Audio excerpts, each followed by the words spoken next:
বাংলাদেশ গ্রাম doctor কল্যাণ সমিতির চাঁদপুর জেলা committee অনুমোদন। গণপ্রজাতন্ত্রী বাংলাদেশ সরকার কর্তৃক অনুমোদিত বাংলাদেশ গ্রাম ডাক্তার কল্যাণ সমিতির চাঁদপুর জেলা শাখার কমিটির অনুমোদন দেওয়া হয়েছে।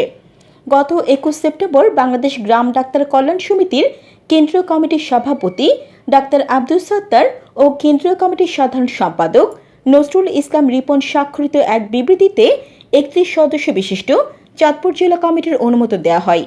আগামী 3 বছর বাংলাদেশ গ্রাম ডাক্তার কল্যাণ সমিতির চাঁদপুর জেলা শাখার সভাপতি হিসেবে দায়িত্ব পালন করবেন দুলাল চন্দ্র মজুমদার ও সাধারণ সম্পাদকের দায়িত্ব পালন করবেন আলী আজগর পাটোয়ারি। তাৎক্ষণিক প্রতিক্রিয়ায় সভাপতি দুলাল চন্দ্র মজুমদার বলেন, গ্রাম ডাক্তারদের সুখে দুঃখে আমি সবসময় পাশে ছিলাম এবং ভবিষ্যতে থাকব। আমাকে এই পদের জন্য মনোনীত করায় আমি সবার কাছে কৃতজ্ঞতা প্রকাশ করছি। সদ্য ঘোষিত কমিটির সহ সভাপতির দায়িত্ব পালন করবেন মোহাম্মদ আলী মানিক, রাকিব হোসেন, বিথন চন্দ্র দাস। যুগ্ম সাধারণ সম্পাদকের দায়িত্ব পালন করবেন কামরুল হাসান, আব্দুল ওয়াদুদ মুন্সি। সাংগঠনিক সম্পাদকের দায়িত্ব পালন করবেন আবুল হোসেন সাগর। কোষাধ্যক্ষের দায়িত্ব পালন করবেন গৌতম চন্দ্র দে।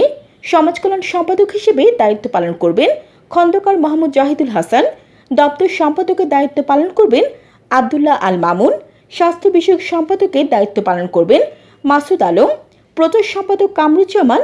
মহিলা বিষয়ক সম্পাদকের দায়িত্ব পালন করবেন মিসেস সুমি আক্তার।